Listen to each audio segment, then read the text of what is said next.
고성이가 비 내리는 새벽 기자들 앞에서 수갑을 찬 채 울부짖으며 다 저 사람들 때문이에요.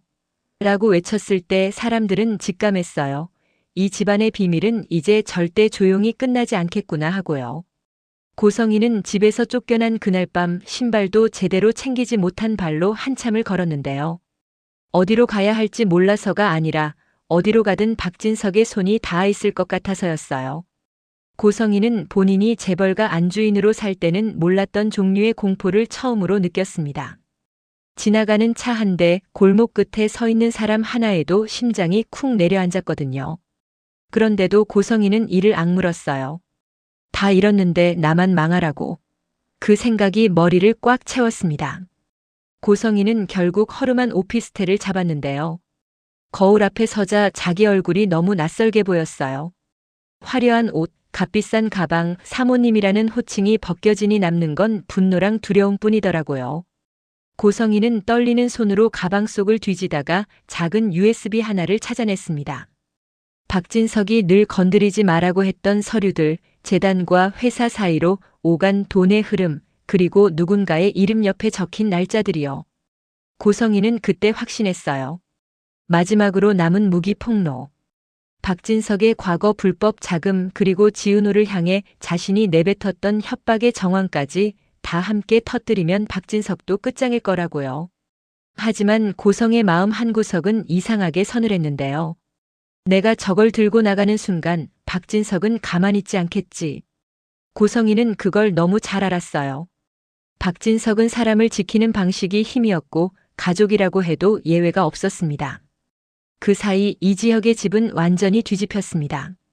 이지혁은 심장이 아픈 걸 숨긴 채로 버텨왔는데 결국 이상철과 김다정 앞에서 들통이 나버렸거든요. 이지혁은 병원 진료 기록을 빼앗기듯 보여주게 됐고 이상철은 종이를 읽다가 그대로 주저앉아 버렸습니다. 이상철은 늘 고지식하고 정직한 사람이었는데요. 그런 이상철이 말이 안 되지 지혁이가 왜라며 입술을 떨었어요. 김다정도 눈물을 삼키며 이지혁을 붙잡았고요. 지혁아, 엄마가 뭘 잘못했니? 라고 묻는데 이지혁은 대답을 못했습니다. 대답하는 순간 자기 삶 전체가 무너질 것 같았거든요. 이지혁은 결국 입을 열긴 했는데요. 다만 그 말이 가족을 더 아프게 했어요. 나 심장 이식 안 할 거야. 이지혁이 그렇게 말했을 때 이수빈은 눈이 휘둥그레졌고 이지화는 말없이 이를 꽉 물었습니다. 이수빈은 평소엔 밝고 자기 표현이 강한 편인데도 그 순간만큼은 목소리가 떨리더라고요. 오빠, 왜 그런 말 해야지 마. 이지혁은 고개를 돌렸습니다. 김다정은 이지혁 손을 잡고 살아야지 지혁아라고 되뇌었고요. 이상철은 한참을 말이 없다가 한 번도 보지 못한 표정으로 아버지로서 내가 해줄 수 있는 게 없냐라고 물었어요. 이지혁이 그 질문을 듣는 순간 표정이 잠깐 흔들렸습니다. 그게 이지혁에게 가장 치명적인 약점이었거든요. 가족이 무너지는 걸 보는 것. 박성재는 그 사실을 가장 먼저 알고 가장 늦게까지 옆에 붙어있던 사람이었는데요. 이지혁이 고백하듯 털어놓은 투병 이야기를 들은 뒤 박성재는 차 안에서 혼자 울어버렸습니다. 박성재는 금수저로 자라 늘 여유로운 척했지만 이지혁 앞에서는 늘 솔직했거든요. 야, 너는 너답게 굴어야지. 왜 혼자 결정해? 박성재가 그렇게 말했는데도 이지혁은 웃어넘기려고 했습니다. 그게 더 미치게 만드는 거였어요. 그리고 지은호도 결국 이 사실을 알게 됩니다. 지은호는 이지혁에게 고백했다가 거절당했던 사람이잖아요. 그래서 한동안은 이지혁을 멀리서만 바라보려고 했는데요. 이상하게 인생은 그런 걸 허락하지 않더라고요. 지은호는 박성재에게서 짧은 연락을 받고 병원으로 달려가는데 병원 복도에서 이지혁 가족들을 마주친 순간 다리가 풀리는 느낌이 들었습니다. 지은호는 입술을 깨물고 간신히 서 있었고요. 정순이에게 연락이 가는 걸 막으려고 지강호에게도 미리 말을 단단히 해둡니다. 강호야, 오늘은 제발 엄마한테 아무 말도 하지 마. 부탁이야. 지강호는 늘 자격지심이 많은 편이라 투덜대면서도 누나 목소리가 흔들리는 걸 듣자 잠깐 조용해졌습니다. 누나, 무슨 일인데? 지은호는 대답을 못했어요. 말하면 무너질 것 같아서요. 한편 박진석의 집에서는 다른 종류의 전쟁이 시작되고 있었습니다. 고성이가 사라진 자리, 박진석은 집을 비운 듯 조용했는데요. 그 조용함이 오히려 섬뜩했어요. 박진석은 이미 재단 이사장직부터 근저당, 재산 정리까지 고성의 숨통을 쥐는 수를 다 써두었고요. 박성재는 그걸 알고 있었기에 박진석을 막고 싶었습니다. 그런데 박성재가 박진석에게 따질수록 박진석은 더 차갑게 굴었어요. 성재야, 넌 감정으로 살면 안 된다. 박성재는 그 말에 더 폭발했습니다. 아버지는 감정이 없어요? 사람을 이렇게까지 몰아붙이는 게 가족을 지키는 거예요? 박진석은 눈 하나 깜짝 안 했습니다.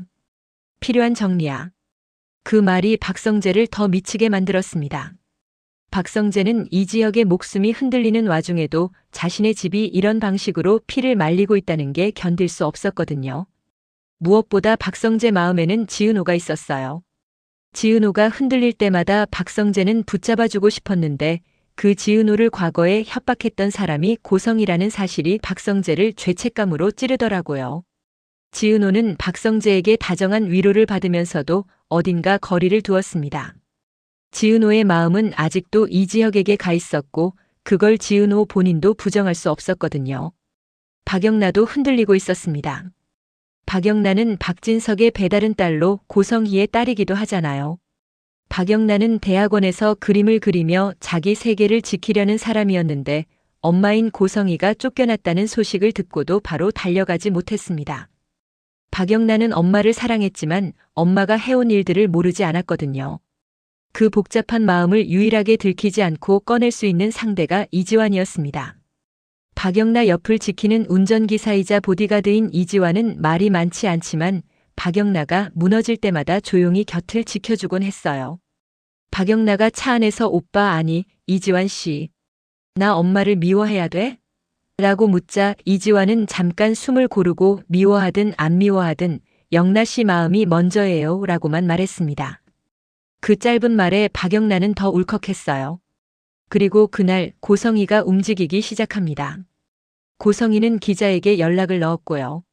박진석이 무슨 돈을 어떻게 굴렸는지 그리고 내가 왜 쫓겨났는지 다 말해줄게요.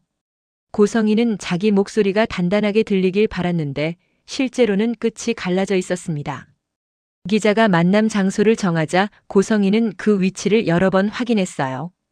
뒤를 밟는 사람이 있는지 약속을 누가 엿듣는지 고성희는 이제 사모님이 아니라 도망자처럼 움직이고 있더라고요. 그런데 바로 그 직전에 고성희는 지은호에게도 연락을 했습니다. 고성희는 목소리를 낮추고 말했어요. 지은호, 내가 나를 싫어하는 거 알아. 근데 박진석은 너를 그냥 두지 않을 거야. 너도 언젠가 그 사람한테 당해. 지은호는 그 말을 듣고 손이 차가워졌습니다. 지은호는 고성희에게 휘둘리고 싶지 않았지만 박진석은 너를 그냥 두지 않을 거야 라는 말이 목에 걸렸어요. 지은호는 결국 고성희에게 물었습니다. 원하는 게 뭐예요? 고성희는 잠깐 침묵하다가 낮게 웃었습니다. 원하는 거? 나? 다 잃었는데 나만 망하라고. 고성희는 그렇게 말하면서도 마지막 문장을 삼키듯 덧붙였어요. 너 내가 말해줄게. 박진석이 숨긴 것들. 지은호는 마음이 복잡해졌습니다. 지은호는 이지혁의 병실 앞에서 멈춰 서 있었습니다. 이지혁은 눈을 감고 있었고 김다정은 잠이 든 척하며 이지혁 손을 놓지 않았어요. 지은호는 그 모습을 보자 숨이 막혔습니다. 지은호는 이지혁에게 다가가고 싶었지만 지금 이지혁은 누군가의 고백을 받아줄 여유가 없잖아요. 그런데도 지은호는 속으로 수백 번 되뇌었습니다. 살아만 있어줘. 내가 살아야 내가 어디든 갈 수 있어. 바로 그때 박성재가 지은호 옆에 섰습니다. 박성재는 지은호 얼굴을 보고 모든 걸 눈치챘어요. 고성희가 연락했지. 지은호는 놀랐고 박성재는 더 씁쓸하게 웃었습니다. 나도 알아. 우리 집이 지금 얼마나 더럽게 굴고 있는지. 박성재는 잠깐 말을 멈췄다가 지은호에게 솔직하게 말했어요. 근데 너한테는 미안하단 말부터 하고 싶었어. 내가 뭘 한 것도 아닌데 미안한 게 이상하지. 근데 미안해. 지은호는 그 말에 더 마음이 어지러웠습니다. 박성재는 나쁘지 않은 사람이었어요. 오히려 너무 좋은 사람이라 지은호가 더 선을 그어야 했습니다. 지은호는 고개를 숙이고 성재 씨 잘못 아니에요 라고만 했습니다. 그게 박성재에게는 더 아프게 들어갔고요. 결국 비 오는 밤이 왔습니다. 고성이는 우산도 없이 약속 장소로 향했는데요. 빗물이 고성의 머리와 옷을 다 적셔도 고성이는 멈추지 않았습니다. 약속 장소 근처에 도착했을 때 고성이는 낯선 기운을 먼저 느꼈어요. 너무 조용했고 너무 정돈되어 있었거든요. 그 조용함은 누군가가 준비해둔 조용함 같았습니다. 고성이는 그제야 등골이 서늘해졌습니다. 설마 했는데요. 이미 늦었습니다. 기자가 나타나기도 전에 어디선가 사람들이 몰려들었어요.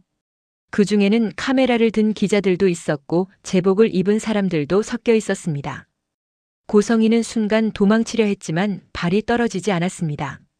고성이는 오히려 앞으로 나갔어요. 이게 고성희의 방식이었거든요. 도망치는 순간 끝난다고 생각하는 사람. 고성이는 떨리는 손으로 USB를 들어올리며 목청을 찢듯 외쳤습니다. 다 저 사람들 때문이에요. 고성이는 박진석을 향해 자신을 버린 모든 사람을 향해 외쳤어요. 그런데 그 다음이 문제였습니다. 고성이가 폭로하려다 오히려 결정적 증거가 역으로 드러났습니다. 경찰이 내민 건 고성이가 숨겨둔 금고 자금의 이동 내역, 재단을 이용해 돈을 빼돌린 기록, 그리고 누군가에게 지은호 이름을 언급하며 협박한 음성 파일이었어요. 고성이는 그 자리에서 굳어버렸습니다. 그거 내가 아니야. 라고 말했지만 목소리가 힘을 잃었어요. 고성이는 그제야 깨달았는데요. 박진석은 고성이가 폭로할 걸 알고 있었고 그래서 더 빨리 함정을 파뒀던 겁니다. 고성이는 갑자기 숨이 막혔어요. 분노가 아니라 배신감이 목을 조르는 느낌이었습니다. 고성이는 수갑이 채워지는 순간까지도 끝까지 버텨보려고 했습니다. 내가 혼자 한 게 아니잖아요. 박진석이 시켰잖아. 고성이가 그렇게 소리치는데 사람들은 고성이를 가해자로만 보기 시작했어요. 그 시선이 고성이를 더 미치게 만들었습니다. 고성이는 그때 군중 사이에서 박영란을 봤습니다. 박영란은 우산을 들고 서 있었는데 눈이 빨개져 있었어요. 박영란은 엄마인 고성이를 향해 다가가고 싶어 했지만 발이 묶여 있었습니다. 그걸 고성이도 알았어요. 고성이는 경찰에게 끌려가기 직전 박영란 쪽으로 몸을 돌렸습니다. 고성이는 평생 강한 엄마처럼 살았는데 그날만큼은 목소리가 너무 작아졌어요. 영나야. 고성이는 웃는 것도 우는 것도 아닌 얼굴로 말했습니다. 난 끝까지 혼자였어. 그게 제일 억울해. 그 말이 박영나 가슴을 그대로 후벼 팠습니다. 박영나는 그 자리에서 울음을 터뜨렸고요. 그 소식은 순식간에 퍼졌습니다. 박진석은 집에서 보고를 받았는데요. 박진석은 잠깐 눈을 감았다가 아주 낮게 정리됐군이라고 말했어요. 그 말이 옆에 있던 박성재를 폭발시키기에 충분했습니다. 박성재는 아버지인 박진석에게 달려들 듯 말했어요. 아버지, 엄마를 아니 고성이를 그렇게까지 해야 했어요? 함정까지 파서? 박진석은 단호했습니다. 성재야, 넌 감정으로 판단하지 마. 박성재는 그 말을 듣고 오히려 더 차가워졌습니다. 그럼 저는 감정으로라도 사람 편에 설게요. 아버지 편 말고요. 박성재가 등을 돌리는 순간 박진석은 처음으로 표정이 흔들렸습니다. 박진석은 성재가 진짜로 떠날 수 있다는 걸 그제야 느낀 거예요. 그날 이후 이지혁의 병실에도 균열이 더 깊어졌습니다. 이지혁은 소식이 들리자마자 박성재를 불렀고 박성재는 지혁 앞에서 애써 아무렇지 않은 척했지만 이미 붉었어요. 이지혁은 박성재를 보고 낮게 말했습니다. 성재야, 너 울었지? 박성재는 웃으며 아니거든. 이라고 했는데요. 그 웃음이 너무 힘이 없었습니다. 이지혁은 잠깐 숨을 고르고 박성재에게 말했어요. 나 사실 무서워. 그 한마디가 박성재를 무너뜨렸습니다. 이지혁이 처음으로 약해진 모습을 보여준 거니까요. 지은호는 더 이상 모른 척할 수 없었습니다. 지은호는 이지혁에게 조심스럽게 다가가서 말했어요. 지혁 오빠, 나 옆에 있어도 돼? 이지혁은 대답을 못했습니다. 거절하면 지은호가 무너질 거고 받아들이면 자기 마음이 흔들릴 것 같았거든요. 이지혁은 결국 고개만 끄덕였는데요. 그 작은 끄덕임 하나에 지은호는 눈물이 났습니다. 지은호는 속으로 다짐했어요. 이번엔 도망치지 않을 거야. 그런데 이야기는 여기서 끝이 아니었습니다. 며칠 뒤 이지혁 가족에게 뜻밖의 연락이 옵니다. 이지혁 담당 의사가 이상철에게 조심스럽게 말했어요. 기증 가능 사례가 나왔습니다. 적합성 검사를 진행해 볼 수 있어요. 이상철은 그 말을 듣는 순간 손이 떨렸습니다. 김다정은 기도하듯 두 손을 모았고요. 이지혁은 침대에 누운 채로 창밖을 바라봤습니다. 살 수 있을까 하는 기대보다 살면 무엇을 해야 할까가 더 무서워진 얼굴이었습니다. 그리고 그 연락의 끝에 아주 작은 단서 하나가 붙어 있었는데요. 기증자 관련 서류에 적힌 보호자 서명란에 이상철도 김다정도 모르는 이름이 잠깐 스쳐 지나갔습니다. 김다정이 그 이름을 보고 숨을 삼켰어요. 이상철, 이 이름 어디서 본 것 같지 않아? 김다정이 떨리는 목소리로 묻는 순간 이상철은 얼굴이 하얗게 질렸습니다. 그 이름은 김다정의 아버지 김장수와도 얽힌 오래된 사람의 이름처럼 보였거든요. 김장수는 평소에도 과거 이야기를 꺼내길 꺼리는 편이었는데 만약 이게 김장수의 과거와 연결된 거라면 이지혁의 심장은 단순한 기증이 아니라 또 다른 비밀의 문이 될지도 몰랐습니다. 그 밤 박영란은 혼자 앉아 엄마 고성희의 마지막 말을 떠올렸습니다. 난 끝까지 혼자였어. 그게 제일 억울해. 박영란은 그 말을 곱씹다가 결국 결심합니다. 박영란은 박성재에게 연락했어요. 오빠, 아니 성재 오빠. 우리 아빠가 숨긴 게 뭔지 나도 이제 알아야겠어. 박성재는 휴대폰을 쥔 손에 힘이 들어갔습니다. 박진석을 막기 위해서라도 고성희가 남긴 것들을 외면하면 안 된다는 걸 박성재도 알고 있었거든요. 그리고 지은호는 병원 복도에서 조용히 숨을 들이쉬었습니다. 지은호는 이지혁을 바라보며 속으로 말했어요. 사람만 있어. 그럼 나 다 감당할게. 그런데 그 다짐 끝에 지은호 마음속엔 또 하나의 불안이 남아 있었습니다. 고성희가 폭로하려던 박진석의 과거 불법 자금은 아직 전부 드러나지 않았다는 점, 그리고 그 돈이 어디로 흘러갔는지 누군가는 아직 입을 닫고 있다는 점이요. 누가 마지막 진실을 쥐고 있는지, 그리고 그 진실이 이지혁의 심장과 어떤 방식으로 연결될지 이제부터가 진짜 시작처럼 느껴졌습니다.